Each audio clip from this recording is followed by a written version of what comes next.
Good evening. Good evening, class of 2025.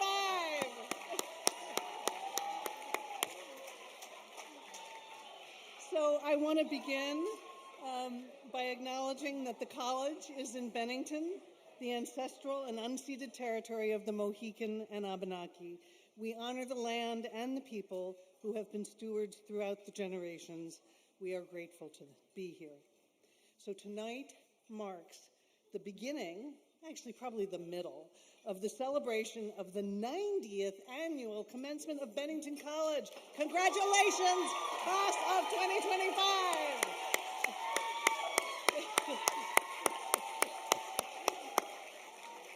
Welcome, trustees.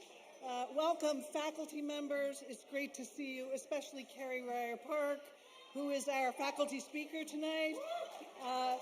And of course, welcome, students. This is your night, and especially student speaker Anuarite Gikonyo. Anuarite, where is she? We'll be here.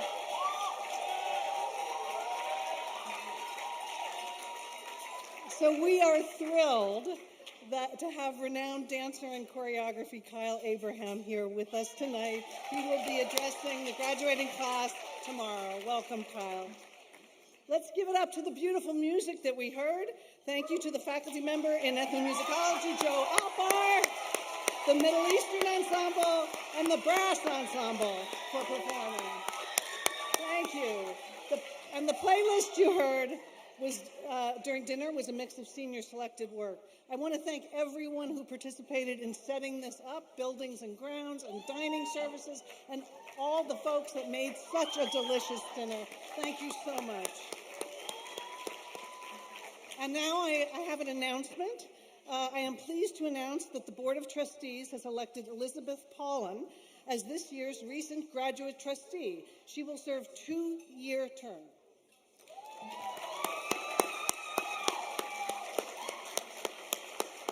Congratulations. It was a very competitive slate.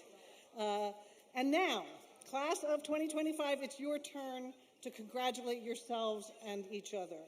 And I saw you at the toast, the senior toast the other night, and I was so struck by the love that is in this class, the love for each other. And it brought back a memory for me when I graduated from college. I remember taking a picture with my housemates. I lived in a house with 3 other women.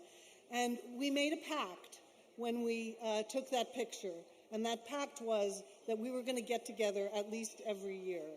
And we have. And it's been an amazing kind of lifeline and support and sounding board. So I hope that you too can do that for yourselves. When I ask students what they like most about Bennington, so many of you describe faculty members, how much they care, and all the ways they have contributed to your transformation. They've truly shaped your studies and, in many cases, your lives. So I'd like to ask this outstanding faculty that is here tonight to stand. And let's give it up.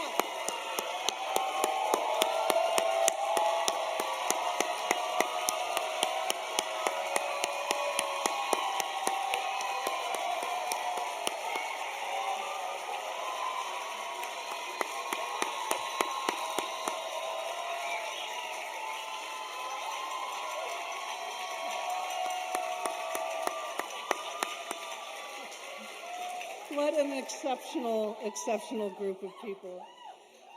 So this year's faculty speaker is musician Kerry Ryer-Parke, and she is joining us tonight to deliver a toast, and then you'll hear her again tomorrow.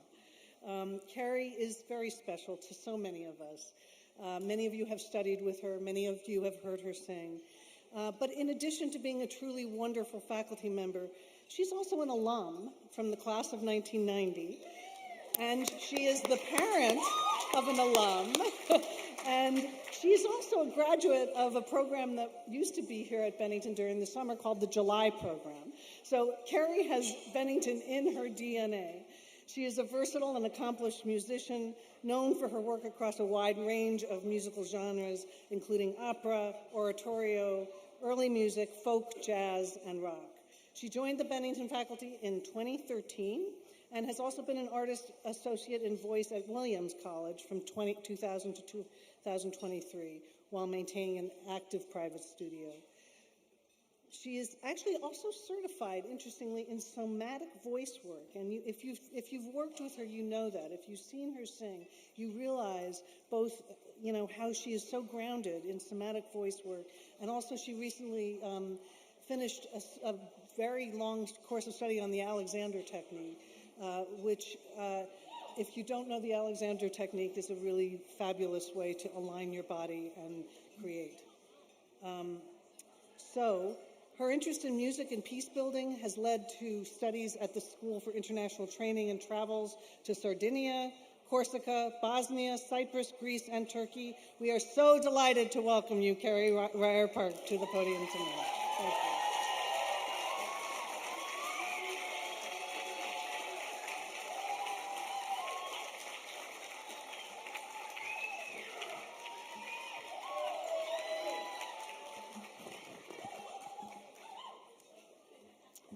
Thank you, Laura.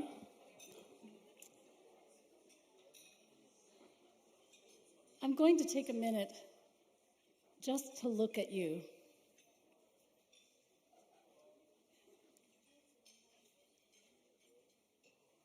How beautiful you are, vibrating with possibility, ready to go out into the world. For my students and advisees, I know it hasn't been a straight path from when you arrived to today. My path was probably twistier, though it looks straight with hindsight. I showed up here at age 17 with my high school boyfriend. We lasted for 4 days.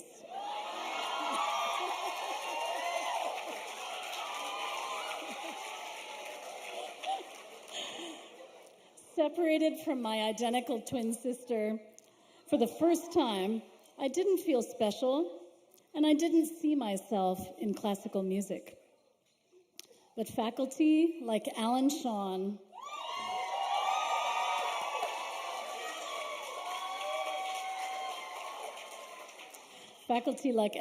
saw the musician in me and treated me like I already was one. You've heard podcasts and read books about those wild late 80s at Bennington, but what they don't mention is how hard we worked. At Bennington, I learned to work and follow my curiosity, just like you. In my senior year, I hired a cellist to play in the orchestra of an opera I was putting on. He got drawn into the Bennington vortex, did his MFA here, and we've been married since 1993.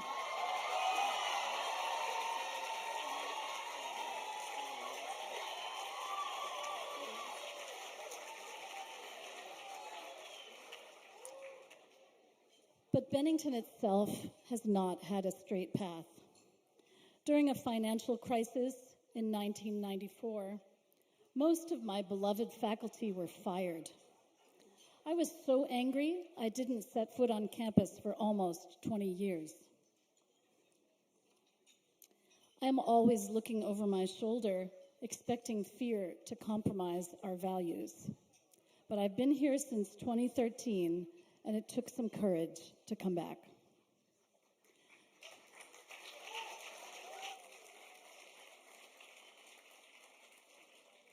But I'm so grateful that Bennington survived for you. Even my son couldn't escape the Bennington in his veins. Despite my forbidding him to come study here, it's true, he got a terrific education, learned how to work hard, and is really kind, just like all of you.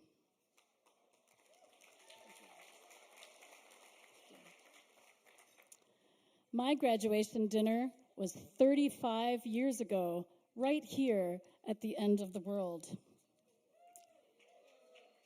The difference is that then the end of the world meant this specific field.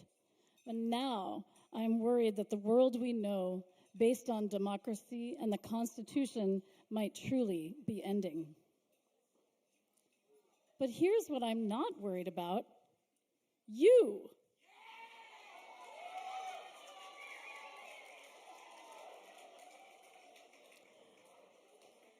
And why is that?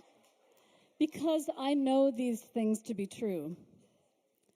You are curious, and curiosity is the opposite of anxiety. You know how you respond to new information. Do you reject it, embrace it, compare it to something you already know? If you're lucky, you might even have a sense of what you don't know. You know how to ask for help when you need it and to give help to others when they need it. You learned to think critically and to do research. You learned to write things down, tell stories, and bear witness. You learned to collaborate and resonate with others. You know yourself, your strengths and weaknesses, and have already done the hard work of making a plan, revising it, and then doing it. You carry with you the freedoms you found here, to be yourself, to love whomever you want, to speak your mind, and to take up space.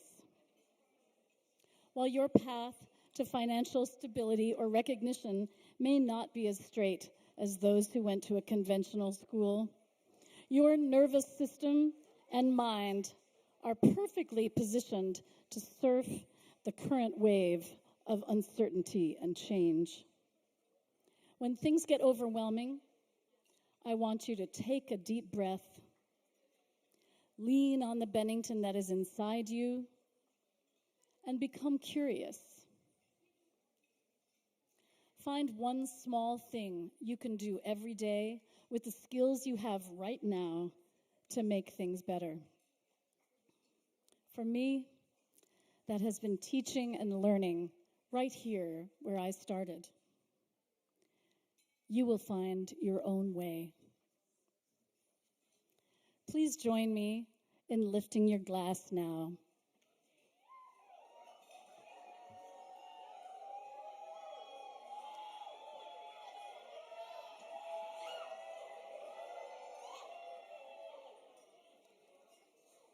To the person you were 4 years ago, the person you are now, and to the twisting path of curiosity and change that marks you as a Bennington graduate for the rest of your life. Congratulations.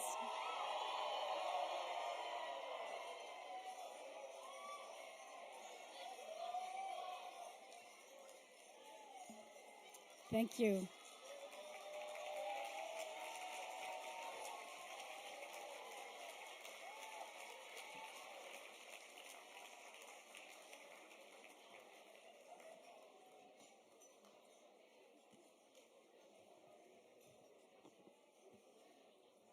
Thank you so much, Kerry.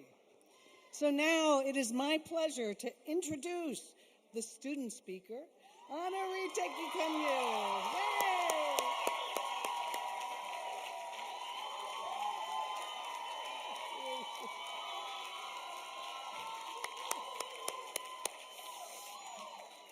Anu is a student of dance, cultural studies, and linguistics from Nairobi, Kenya.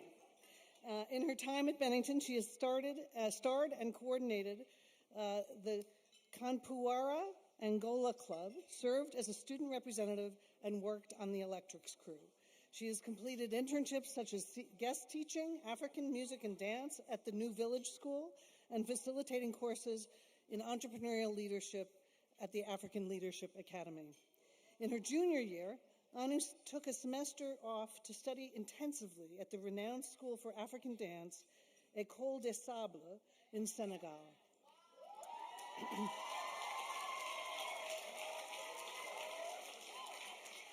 In her own time, she writes, for a dance journal she founded. Of course, she founded it, right? To document the diverse perspectives within the monolith of African contemporary dance. After graduating, Anu will conduct the project for which she was recognized with the Projects for Peace grant, which uses dance to host spaces for reconciliation and exchange in Kenya, Tanzania, and Uganda. Yeah, you got it. And you may be wondering why we have two podiums up here. Anu made this podium.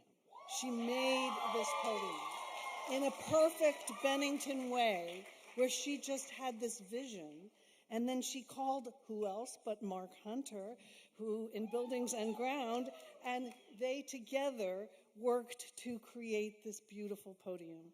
And she will be using it tonight to deliver her address. Thank you so much.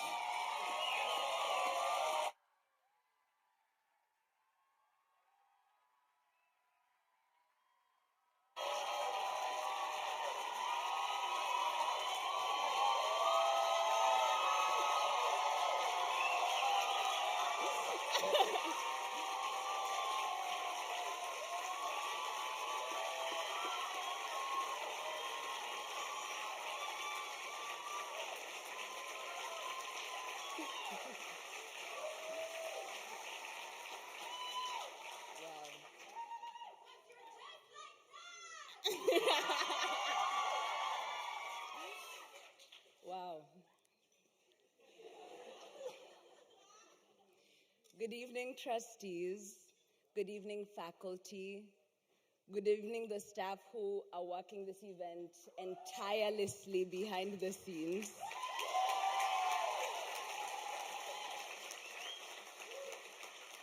Good evening, family and friends tuning in from different parts of the world and in different parts of Bennington College.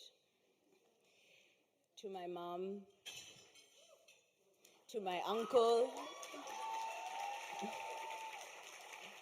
to Mark Hunter, who we built this podium together with, and my fellow classmates.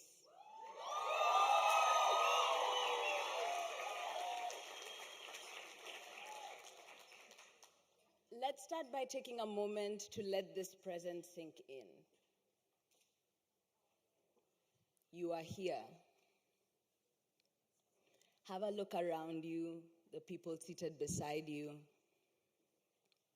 Offer a smile.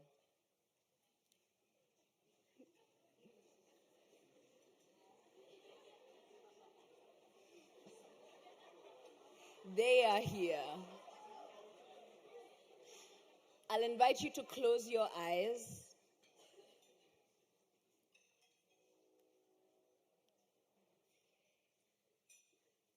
And offer this smile to someone who couldn't be here but arrives through you.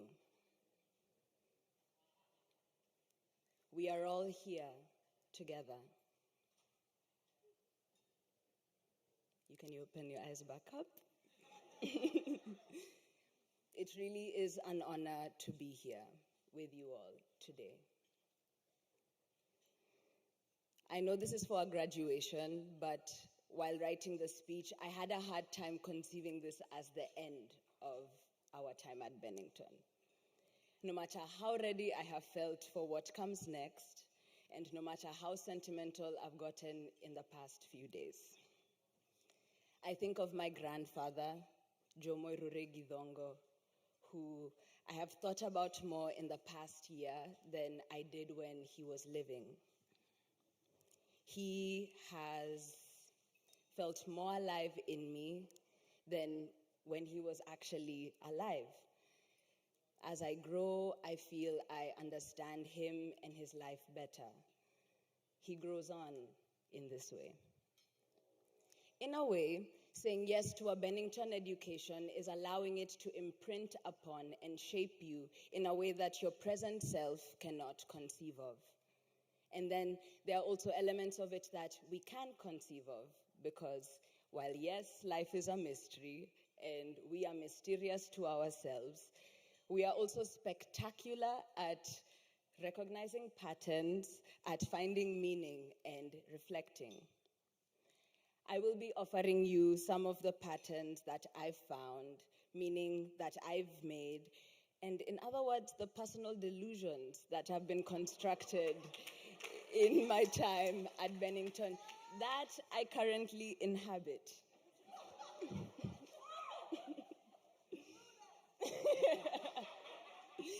Late last year, a friend offered me this image of him and his father seated by an open fire.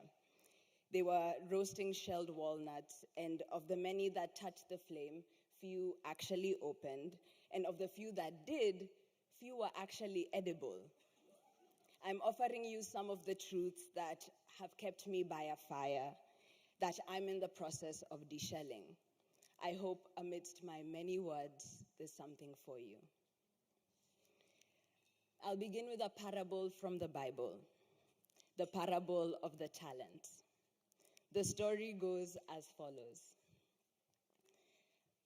There once was a master with great wealth who entrusted his belongings to 3 servants. Let's call them whatever, James, John, and Jaden, just so that I don't have to keep referring to them as servants. Master offers James, John, and Jaden his talents according to their capabilities. To James, the master offers 5 talents. To John, he offers 2. And to Jaden, 1. Master then goes on a trip far away. While he's away, James goes out into the world. He does business, he trades, and makes back 5 more talents. John decides to do the same. He goes out, he talks to people, and he makes back 2 more talents. While James and John are out and about in the world, Jaden stays in. He takes his talent and he goes to Master's backyard and he digs a very deep hole and buries his talent. It will be safe this way. In case you couldn't already tell, I'm adding some of my own spice, but the story does mostly go as follows. So eventually, Master comes back from his trip and he asks to hear how things have gone. James is the first to come up and he says, Master, you gave me 5 talents, I made back 5 more. Look, this is what I have. Master congratulates James. He says, with little, you have done much. You are good and faithful. Welcome to the joy of your master. John is the second to come up. He shows, Master, me too. You gave me 2 talents. I've made 2 talents more. This is what I have. Master says, you deserve to be congratulated all the same. You have done, with little, you have done much. Welcome to the joy of your master. Next is Jaden to come up. And he says, Master, I know you to be unjust and tough. I know you to reap where you did not sow and gather where you planted no seed. And so I took your talent and buried it. But here it is. Take what is yours. Master takes the talent and he says, you lack faith, Jaden. You are wicked and lack faith. If you knew me to be so unjust, you ought to have given my talent away. Give it away and make what is yours. Now I'll take this talent and give it to the one with 10.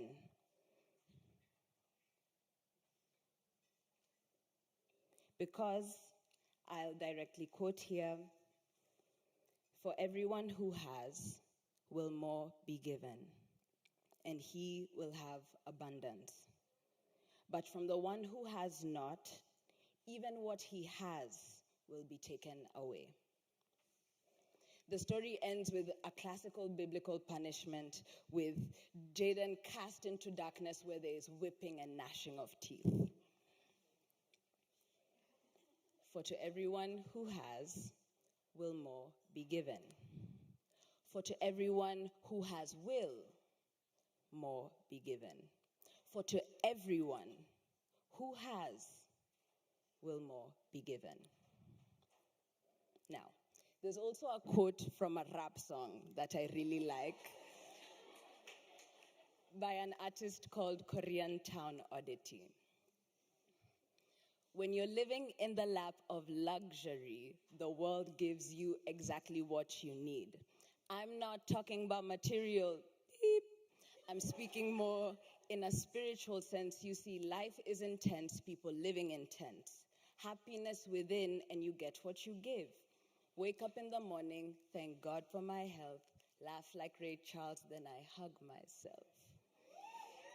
In the lap of luxury, living in the lap of luxury, you don't need $1 million to be living in the lap of luxury. Aye.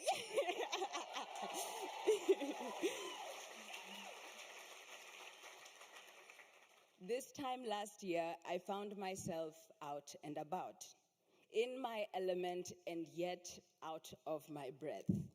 After 2 years of saying I study dance and cultural studies at Bennington, I left Bennington to study just dance intensively at École des Sables. I had never been to Senegal, and I had no contacts besides an old friend of my uncle's wife, and I had also never dedicated so much of my life to dance, and was now amidst professionals. Yani, people who had dedicated their whole lives to this form. Dance is what they chose to feed, and it's what fed them. And so there I was, the youngest and least experienced in most rooms most of the time. I spent the first couple of weeks in proper disbelief and doubt, alongside my fear of being unworthy, my fear of being exposed as incapable and unknowing, and this feeling of being I was disappointed for having been insufficiently prepared for this moment. Alongside all of these, I was also encountering my stage fright. I feel afraid of standing in front of a stage, in front of people. And yet, I keep finding myself on a stage in front of people.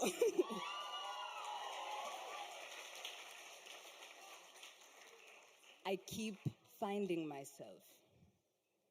Eventually, I decide to confide in one of my teachers about this phenomenon. I confess to her my fear, and I elaborate on the dilemma, and I ask her how to get more comfortable doing what feels like undressing with audience. She says to me, "Oh, you'll be fine. That just comes with time. Anyway, Anu, what I really want to tell you is that you have to work." She completely changed the conversation from being about my woes to being into what I was going to do to make sure that I flourished in this field. She says, "Anu, you have something special. You just have to work. For to everyone who has, will more be given. For to everyone who has will, more be given. For to everyone who has, will more be given." As Bennington students, I think we accepted a remarkably bizarre opportunity to explore the world within. With distance from the world as we know it, in the slow and silent of this place, I personally feel I've gotten a sense of what matters to me, albeit in moments through its absence. Continuously, I'm invited to relinquish ideas of should and ideas of good, no matter how enticing they may be. Here, the master that I am a servant to does not exist outside of me. As soon to be officially Bennington graduates,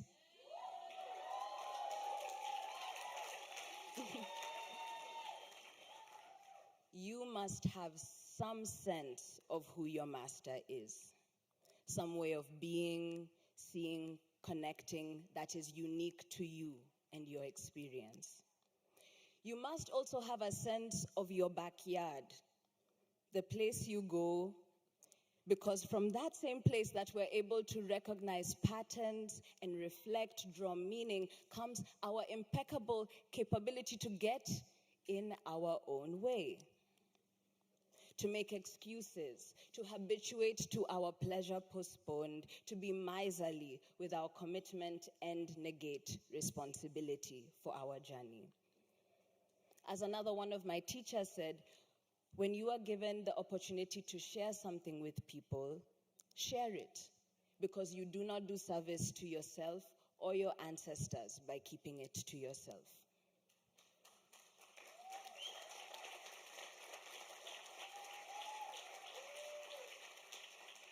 Show up, even if it hurts, even if you're confused, even if you don't understand where you're going. Show up. Now, at the same time, I've also been reflecting a lot on patience. In the parable, James and John go out and return with their talents doubled. Cool. But we have no sense of how long they were actually out there or how far away their master was. Time and timing is a divine ingredient of our labor that is not in our control. It holds the mystery that keeps us moving yet humble, often surprised in the face of possibility. On some level, it keeps us unknown ourselves, unknown the world. So congratulations to each and every one of us for arriving to this vista point on our journey. But we're not yet done. We are here now, and thank God that we are. We are not finished, and thank God that we aren't. Thank you.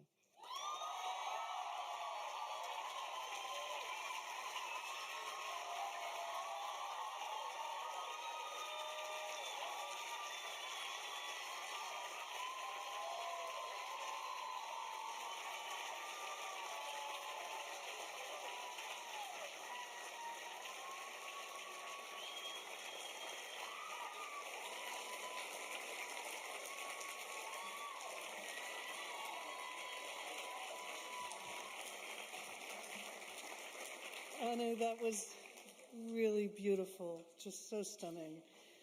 And thank you so much. And thank you, Kerry, for sharing your words of inspiration and your toast. Thank you, all of you, for being here. Thank you to the musicians, again, the Middle Eastern Ensemble, Joe Alpar, and the brass ensemble for performing. And you know what? Tomorrow, you graduate. Tomorrow, you graduate. Congratulations. And it's not an ending, though, but truly, as the name implies, it's a commencement, a new beginning. We celebrate you as you finish one plan and you begin another. I hope you will enjoy the commencement weekend traditions. And do you know what? It is going to rain. So sorry to tell you that. And we don't know, honestly, whether we're going to be in this tent or we have to go to Greenwall. And that call will be made at 6 a.m. tomorrow morning, because we have to go to Greenwall if there's going to be thunder and lightning. Hopefully we'll be here. But you don't have to get up at 6, but if you want to, check your email and there will be a note. And Nicole, who's over there, who you must listen to, has requested that all students arrive at 9:15 a.m. and you arrive for the conferring of degrees. And if it's here, you arrive in that tent there. Okay. The ceremony will begin right at 10 o'clock. And so I can't wait to see you all tomorrow. Congratulations again, and enjoy the night. Thank you.